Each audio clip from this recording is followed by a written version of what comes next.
धनगर समाजासाठी एसटीमध्ये आरक्षण मिळावं या मागणीसाठी संपूर्ण महाराष्ट्रामध्ये वेगवेगळ्या ठिकाणी उपोषण सुरू आहेत। विशेषतः जालना इथं दीपक बोराडे यांचा उपोषणाचा आजचा 15वा दिवस आहे। समाजाच्या वतीनं दीपक बोराडे यांना समर्थन देण्यासाठी संपूर्ण महाराष्ट्राच्या तालुका पातळीवर वेगवेगळी आंदोलनं सुरू आहेत। आज केश तालुक्यातील येथील समाज बांधवांच्या वतीनं दीपक बोराडे यांना पाठिंबा देण्यासाठी आज या ठिकाणी धनगर समाजाच्या वतीने केस तहसीलवर भव्य मोर्चा काढण्यात आला होता। या मोर्चाचं निवेदनही माननीय तहसीलदार महोदयांना देण्यात आलेलं आहे आणि या निमित्तानं कार्यकर्त्यांच्या ज्या काही मागण्या आहेत किंवा समाजाच्या वतीनं ठेवलेल्या त्या आपण जाणून घेऊया। काय सांगा? आज 15 दिवस होऊन गेलो धरणाचे उपोषणाला समाजाचे आणि लवकर उपस्थित या हेतून आणि पहिले जालना येथे मोर्चा झाला, त्याच्यात परत आंबेजोगाई येथे दिलं डिप्टी कलेक्टरला, तहसीलदार साहेबांना दिलं। परत आज ते 15 दिवस झालं आमच्या प्रशासनाने या प्रश्नाची दखल न घेतल्यामुळे आज आम्हाला रस्त्यावर येण्याची वेळ आली। त्यामुळे शासनानं लवकरात लवकर आम्हाला एसटीचं सर्टिफिकेट देऊन विद्यार्थ्याच्या हातात एसटीचं सर्टिफिकेट द्यावा ही आमच्या समाजाच्या वतीने नम्र विनंती आहे। एवढं बोलतो। आपण काय सांगाल याबाबत? अध्यक्ष धनगर समाजाच्या एसटी आरक्षणाच्या अंमलबजावणीच्या लढ्यासाठी धनगर समाजाचे होणार योद्धे दीपक भाऊ बोराडे हे मागच्या 15 दिवसापासून उपोषण जालना या ठिकाणी करत आहेत। सरकारला आमचं एवढंच म्हणणं आहे की आज 15वा दिवस आहे, आमचा माणूस आज मरायच्या स्टेपला आलेला। रात्री ECG काढला, BP शुगर सगळं लो झालेलं आहे। आता डोळे उघडून बघणंही मुश्किल झालं। देवेंद्र फडणवीस साहेबांनी आत्तापर्यंत आमचे 12 माणसं मेलेले बघितले, आता 13वा मरू द्यायचा काय असेल तर देवेंद्र फडणवीसांनी द्यावा। मग दुसरा दीपक भाऊ बोराडेच्या आंदोलनाची कुठची दिशा सांगतील तेच आंदोलनाची दिशा या धनगर आरक्षणाच्या आंदोलनाचा असेल। भाग तिसरा, सरकारनं आमच्या या आंदोलनाच्या माध्यमातून एकच मेसेज द्यावा की तात्काळ त्यांच्या अधिकारात असताना सुद्धा तिची अंमलबजावणी करत नाही। तात्काळ महाराष्ट्रातल्या सगळ्या जिल्हाधिकाऱ्यांना धनगर समाजाला एसटीचे दाखले देण्यात यावे याचं नोटिफिकेशन काढण्याची मागणी आम्ही आजच्या आंदोलनातून करतो। निश्चितच आपण बघतो की संपूर्ण महाराष्ट्रामध्ये धनगर समाज बांधवांच्या भावना तीव्र झालेल्या आहेत, कारण आज 15वा दिवस आहे। निश्चित 15व्या दिवशी दीपक बोराडे यांची प्रकृती जी आहे ते अतिशय नाजूक झालेली आहे आणि अशावेळी त्यांच्या उपोषणाला पाठिंबा म्हणून संपूर्ण महाराष्ट्रामध्ये तालुका पातळीवर ही आंदोलनं सुरू आहेत। आज केज शहरातील भव्य असा मोर्चा काढण्यात आला होता आणि आत्ताच केज तहसीलमध्ये हे निवेदन देऊन कार्यकर्त्यांनी शासनाकडे मागणी केलेली आहे की तात्काळ त्यांच्या भावना वरिष्ठ पातळीवर अर्थात महाराष्ट्र शासनाकडे कळून दीपक बोराडे यांचं उपोषण कसं लवकर सुटेल आणि धनगर समाजाला एसटी प्रवर्गामध्ये आरक्षण देण्यासाठी शासनानं तात्काळ निर्णय घ्यावा अशी मागणी।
सर थोडं असं होतं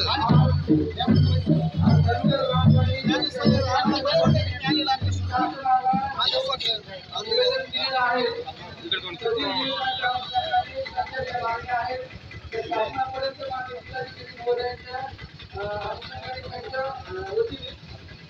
शासनाला तात्काळ पाठवण्याबाबत आणि अंमलबजावणी सुरू होईल. आम्ही बरा एकत्र झाला. आता आमच्यावर जर वेळ आली तर त्याचं उत्तर सुद्धा पण आम्ही कसं देणार आहे. एवढं तीव्र भावना तुम्ही शासनापर्यंत आमच्या पोहोचवा एवढं मोठी विनंती आहे.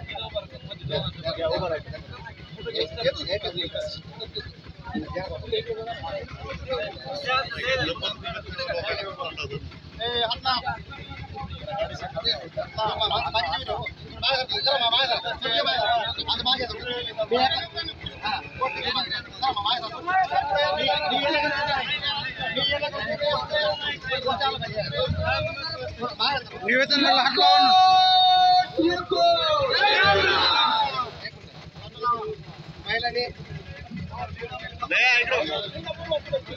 महिलांनी प्रयत्न करा. महिला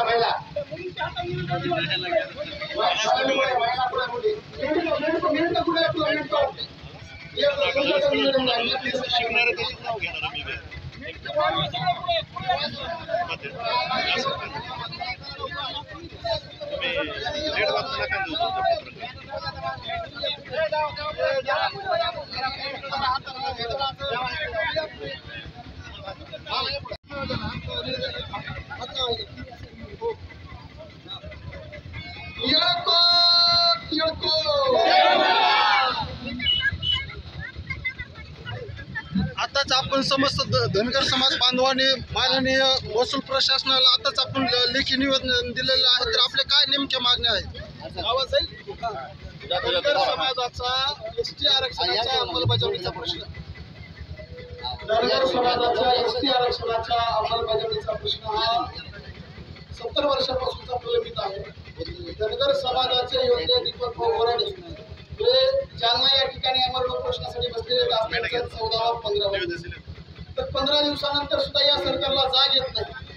आणि या शासनाला अल्टिमेटम देण्यासाठी आज आम्ही हा मोर्चा काढलेला आहे की दीपक भाऊ बोराडे यांच्या आंदोलनाची दखल घेऊन लवकरात लवकर धनगरांच्या पोरांच्या हातात एसटी आरक्षणाचा दाखला द्या, अशा प्रकारची मागणी केली.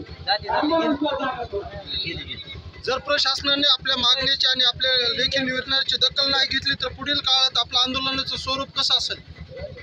समाजाच्या वतीने दीपक भाऊ बोराडे हे पुढच्या आंदोलनाची दिशा ठरवतील. पुढच्या आंदोलनाची दिशा दीपक भाऊ ज्या पद्धतीने ठरवतील त्या पद्धतीने पुढच्या काळामध्ये आंदोलन होतील. हे दिशा केजमध्ये ठरणार नाही तर ही दिशा आंदोलनस्थळी ठरणार. येळकोट अहिल्यादेवी होळकरांचा, श्रीमंत सुभेदार मल्हारराव होळकरांचा.